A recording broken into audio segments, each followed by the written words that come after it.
সংসারের সমস্ত কাজগুলো আমি কিভাবে একা হাতে করি তাই নিয়ে থাকছে আজকের ভিডিওটা। আশা করছি ভিডিওটা না টেনে শেষ পর্যন্ত দেখবেন এবং আমার সাথেই থাকবেন। তাহলে চলুন শুরু করা যাক আজকের ভিডিওটা।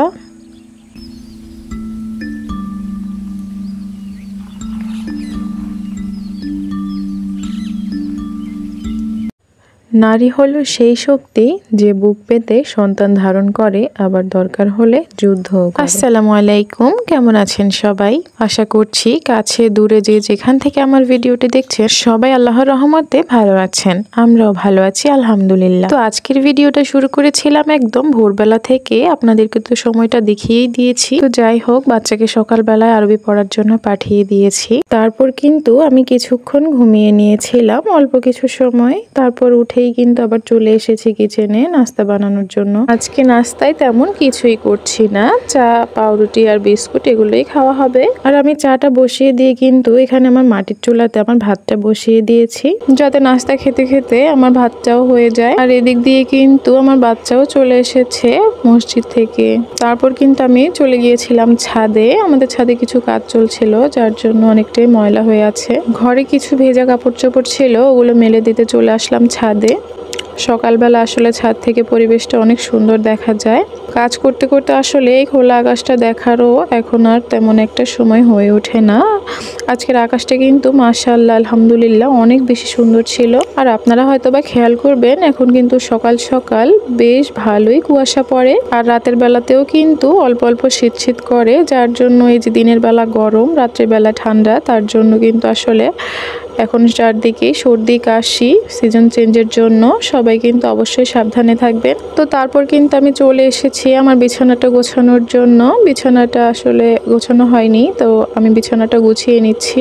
একটা রুমের মূল সৌন্দর্যটাই কিন্তু ফুটে ওঠে একটা বিছানার মাধ্যমে। আর বিছানাটা যদি পরিপাটি গোছানো থাকে তাহলে পুরো রুমটার লুকটাই কিন্তু চেঞ্জ হয়ে যায়। যদিও ছোট বাচ্চার রুম গোছানো আসলে থাকে না, গোছালে একটু পরেই এলোমেলো হয়ে যায়, কেননা বাচ্চারা তো এমনই। তো তারপরও কিন্তু যতটা সম্ভব গুছিয়ে রাখার চেষ্টা করি। একটু পরপরই গোছানো লাগে, একটু পরপরই ঘর ঝাড় দেওয়া লাগে।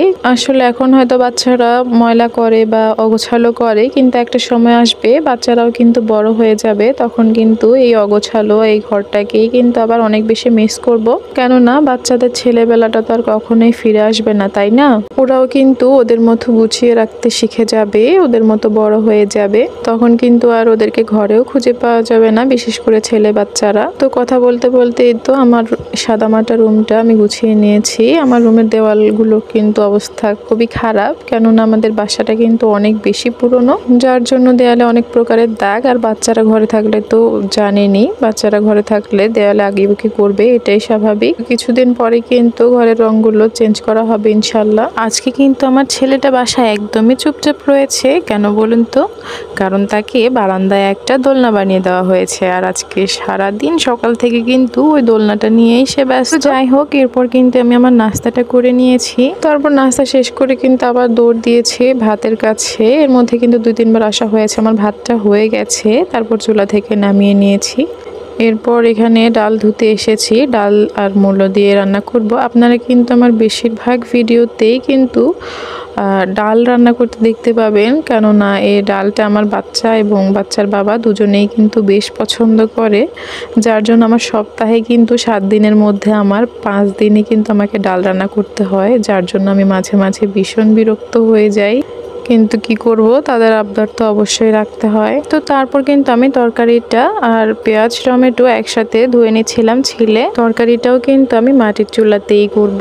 আসলে আমরা নারীরা কত কিছু পারি, তাই না? ভাবতেই অবাক লাগে যে মেয়েটা একসময় অগোছালো ছিল, তাকে অন্য কেউ গুছিয়ে দিত, এখন সে নিজেই পুরো একটা সংসারকে গুছিয়ে রাখে নিজে একা হাতে, পাশাপাশি কিন্তু বাচ্চাও সামলায়। আসলে সময় কত পরিবর্তনশীল, তাই না? আর একটা নারী ছাড়া কিন্তু কখনোই কোনো ঘর পরিপূর্ণ হয় না। নারী কিন্তু সব রূপেই মানিয়ে যায়, আর যার জন্য হয়তো আল্লাহ তাআলাও নারীদেরকে অনেক বেশি মর্যাদা দান করেছেন। আমাদের সমাজে কিন্তু অনেক ক্ষেত্রেই কিন্তু মেয়েদের এই কাজকে কিন্তু মূল্যায়ন করা হয় না, মেয়েদের এই ত্যাগ, মেয়েদের এই শ্রমকে কখনোই মূল্যায়ন করা হয় না। আসলে যদি মেয়েদের এই কর্ম বা এই শ্রমের যদি পারিশ্রমিক নির্ধারণ করতে বলা হয়, আসলে কিন্তু এর পারিশ্রমিকও কিন্তু কেউ নির্ধারণ করে দিতে পারবে না, কেননা এই কাজের কিন্তু আসলে কোনো পারিশ্রমিক হয় না, মূল্য হয় না। আমরা মেয়েরা কিন্তু হাসি মুখে স্বামী সন্তানের মুখের দিকে তাকিয়ে সব সহ্য করে নিই এবং সংসারের সমস্ত কাজগুলো হাসি মুখে করে নিই। সংসারের কাজ করার মধ্যেও একটা তৃপ্তি রয়েছে যদি কিনা আপনি আপনার শ্বশুর বাড়ি থেকে আপনার স্বামীর কাছ থেকে সাপোর্ট পান। আর যদি কিনা আপনি স্বামী বা শ্বশুর বাড়ি কোথাও সাপোর্ট না পান, তাহলে কিন্তু আপনার কাছে সংসারটা অবশ্যই অভিশপ্ত মনে হবে। আসলে মাঝে মাঝে বিরক্তি চলে আসে, একঘেয়ে লাগে, প্রতিদিন একই কাজ। আমি জানি হয়তো অনেকেরই এরকম হয়ে থাকে। মাঝে মাঝে এমন মনে হয় যে কোনো কিছুই করতে ইচ্ছা করে না, কোনো কিছু ধরতেও ইচ্ছা করে না। আসলে সবটাই কিন্তু মানসিক অবস্থার উপরে নির্ভর করে। আর আপনার মানসিক অবস্থাটা নির্ভর করে আপনার পরিবারের মানুষগুলোর উপরে। এই যে সারাদিন এত পরিশ্রম, এত কাজ, দিন শেষে কিন্তু ক্লান্তিতে বিছানায় শুলেই কিন্তু চোখে ঘুম নেমে আসে। আগে মাকে দেখতাম সমস্ত কাজকর্ম করতে সংসারের, তখন কিন্তু আসলে কিছুই বুঝতাম না। আর এখন যে আমি নিজেও একজন মা হয়ে উঠেছি, সেটা আসলে কখন যে হয়ে উঠেছি বুঝতেই পারিনি। একটু আঘাত পেয়ে পুরো বাড়ি মাথা করা মেয়েটাও কিন্তু এখন হাত কেটে গেলে বা হাত পুড়ে গেলে চুপচাপ সবকিছু সহ্য করে নেয়। আর ওই পোড়া হাতটা নিয়ে কিন্তু সংসারের সব কাজ করে যায়, কোনো অভিযোগই করে না। তো যাই হোক, কথা বলতে বলতে আমি কিন্তু আমার চুলাগুলো মুছে নিয়েছি, কিচেনটাকেও ভালোভাবে পরিষ্কার করে নিয়েছি। আর এই কাজগুলো কিন্তু আমি রান্না বসিয়ে দিয়েই করি। আমি রান্না বসিয়ে দিয়ে কিন্তু একটু বসে থাকি না, এই দিক থেকে ওদিক দৌড়াদৌড়ির উপরেই থাকি। এই যে টুকিটাকি কাজগুলো করতে করতে আমার রান্না বান্নাগুলোও কিন্তু শেষ হয়ে গেছে। যখনই ভাবলাম রান্নাঘরের কাজ শেষ, এখন অন্য কাজ করতে যাব, ঠিক তখনই আপনাদের ভাইয়া এই যে দেখেন একটা মুরগি নিয়ে এসেছে। যদিও দোকান থেকে ড্রেসিং করে নিয়ে এসেছে, তারপরও এখন আবার এটাকে আমাকে কাটতে হবে, ধুতে হবে, তারপর ফ্রিজে রাখতে হবে। আসলে বেশ কিছুদিন যাবৎ মাছ মাংসের বাজারটাও কিন্তু ফুরিয়ে গেছে। আর আজকে বাজার দিন, এই জন্য কিন্তু এই যে মুরগি নিয়ে এসেছে, আর বিকালবেলা কিন্তু মাছ নিয়ে আসা হবে। আমি আগে একদমই মুরগি কাটতে পারতাম না, মায়ের থেকে দেখে দেখে শিখেছি। আর এই যে আমার হাতে কালি লেগে আছে, কালিগুলো কিন্তু আপনারা ইগনোর করবেন, কেননা বাহিরে যেহেতু রান্না করেছিলাম লাকড়ির চুলায়, তার জন্য হাতে অনেক পরিমাণে কালি এবং ময়লা লেগে আছে। তারপরেই তো কাটাকুটি শেষ, এখন ধোয়ার পালা। এখন কিন্তু আমি ভালোভাবে অতটা ধুচ্ছি না, মোটামুটি ধুয়ে তারপর পলিথিনে করে ফ্রিজে রেখে দিব। এই ব্রয়লার মুরগিটা কিন্তু আমার তেমন একটা পছন্দ না, আমি দেশি মুরগিটাই মোটামুটি খাই, অত বেশি না। মুরগির মাংসটাই আমার কেন জানি না ভালো লাগে না। আর ব্রয়লার মুরগি থেকে আমার কেন জানি মনে হয় যে একটা গন্ধ আসে, যেটার জন্য আমি একদমই খেতে পারি না। আর বাজারে সব কিছুর এত বাড়তি দাম, আসলে সাধারণ মানুষেরা কিভাবে কিনে খাবে সেটাই আসলে ভাবার বিষয়। তো যাই হোক, আমার মুরগিগুলো মোটামুটি ধোয়া শেষ। আমি কিন্তু এমন বড় বড় পিস করেই রাখবো, একদম ছোট পিস করছি না, কেননা আমি যখন রান্না করব তখন ফ্রিজ থেকে নামানোর পরই ছোট ছোট পিস করে নেব আমার প্রয়োজন মতো। আসলে প্রতিদিন একটা পরিকল্পনা থাকে যে এই কাজগুলো করব, এই কাজগুলো শেষ করব, একটা রুটিনের মধ্য দিয়েই চলে আসলে। কিন্তু রুটিনের বাহিরেও মাঝে মাঝে এমন কিছু কাজ চলে আসে, সেগুলো আসলে করতেই হয়, কিছু করার নেই, যেহেতু সংসার। আর নিজের সংসারের কাজ কিন্তু নিজেকেই করতে হবে, কেউ এসে করে দিবে না। তো তারপরে এই যে আমার কিচেনের আসলে কর্নারগুলো অনেক দিন হয় পরিষ্কার করা হয় না, আর এখানে যেহেতু নতুন উঠেছিলাম, তো এই তো কর্নারগুলো পরিষ্কার করে নিচ্ছি। আমার কিচেনে কিন্তু প্রচুর পরিমাণ তেলাপোকার উপদ্রব, ওষুধ দেওয়ার পরেও কোনো কাজ হয় না। খুবই চালায় আছি এই তেলাপোকাদেরকে নিয়ে।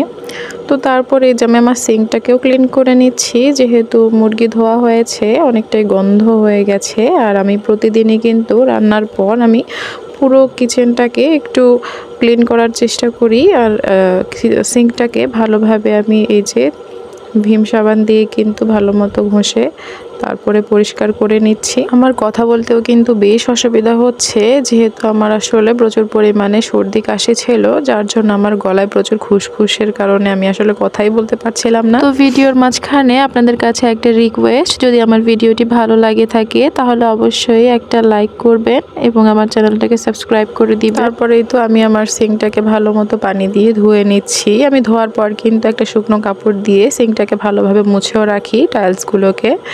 কেননা আমার কাছে এই যে এই জিনিসগুলো বাথরুম বলেন আর কিচেন বলেন, এই জিনিসগুলো যদি শুকনো না থাকে একদমই ভালো লাগে না, ভেজা স্যাঁতস্যাঁতে খুবই বাজে লাগে। আমি যতই গোছাই না কেন আমার এখনো কিন্তু সব দিকেই কিন্তু সবকিছু অগোছালো, কেননা আমার কিন্তু বাসার কাজ পুরোটা কিন্তু কমপ্লিট হয়নি। তো এই তো সিঙ্কটাও পরিষ্কার করা শেষ। আমার ভিডিওতে অনেক ভুল ত্রুটি হতে পারে, আপনারা আমার যদি কোনো ভুল হয়ে থাকে তাহলে অবশ্যই আমার কমেন্টে জানিয়ে দিবেন, আমি শুধরানোর চেষ্টা করব ইনশাল্লাহ। কেননা মানুষ ভুল থেকেই কিন্তু শিখতে পারে, আর আমি কিন্তু আপনাদেরকে নিজের ফ্যামিলির সদস্যই মনে করি, আপনারা আমার আরো একটা পরিবার। বিশ্বাস করেন কাজের মধ্যেও কিন্তু অন্যরকম একটা আনন্দ রয়েছে, ভালো লাগা রয়েছে, যদি শরীরটা আর মনটা ভালো থাকে। আর আমার মনে হয় যে কাজ করলে আসলে আমাদের শরীরটাও ভালো থাকে, মনটাও ভালো থাকে। বেলা পরিবেশটা সকালবেলার আবহাওয়াটা ভালো থাকলেও একটু পরেই কিন্তু মেঘলা মেঘলা হয়ে যায়, আর আজকে সারাদিনই কিন্তু একটু মেঘলা মেঘলা ছিল।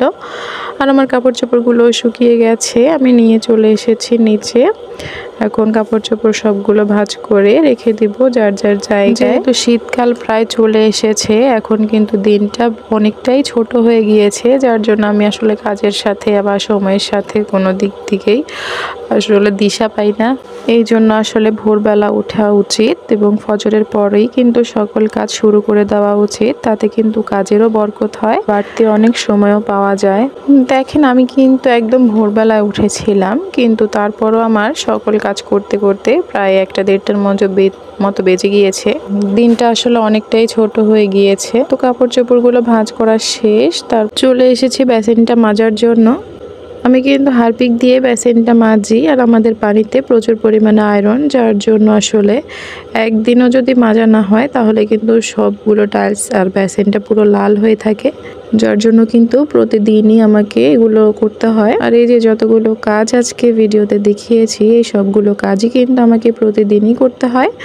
আর ভিডিওতে যেহেতু আমরা সব কিছু দেখাই না, ভিডিওর বাইরেও কিন্তু অনেক কাজ থাকে, সব কিন্তু আসলে ভিডিওতে নেওয়া হয় না। এই বেসিনটা কিন্তু আমার বাথরুমের ভিতরে, যার জন্য এটাকে আমার দিনে 2-3 বারও পরিষ্কার করা হয়। নোংরা না হলেও পরিষ্কার করি, নয়তো আমার ভালোই লাগে না। তো এই তো কাজ করতে করতে এই যে দেখুন প্রায় 1:49 বেজে গেছে। তো এটাই ছিল আজকের আমার একটা ব্যস্ততম দিন আর আমার সারাদিনের কাজকর্ম। আর এভাবেই আমি আমার কোনো হেল্পিং হ্যান্ড ছাড়াই প্রতিদিনের সংসারের সবগুলো কাজ করি। আসলে নিজের কাজ নিজে করে যে তৃপ্তিটা পাওয়া যায় সেটা অন্যকে দিয়ে করি কখনোই পাওয়া যায় না, আমি তো অন্তত পাই না। তো যাই হোক, আজকের ভিডিওটা অনেক বড় হয়ে গিয়েছে। ভিডিওটা কেমন লেগেছে অবশ্যই কমেন্ট করে জানাবেন। সবার সুস্বাস্থ্য কামনা করে এখানেই বিদায় নিচ্ছি। আল্লাহ হাফেজ।